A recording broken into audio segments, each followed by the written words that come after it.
ఆ ఆ అ మా అమ్మా పంతులు గారు వస్తారు. అప్పుడు అన్నీ సరిగ్గా రాద్దు గాని.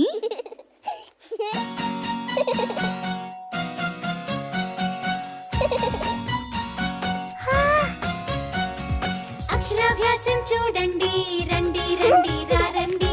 అక్షరాభ్యాసం చూడండి రండి రండి రండి. పంతులు గారు వచ్చారు, పలక బలపం తెచ్చారు. ఓం నమః శివాయ అని రాశారు. పప్పు బెల్లం పెట్టారు, పంతులు గారికి పంచల చాపు ఇచ్చారు.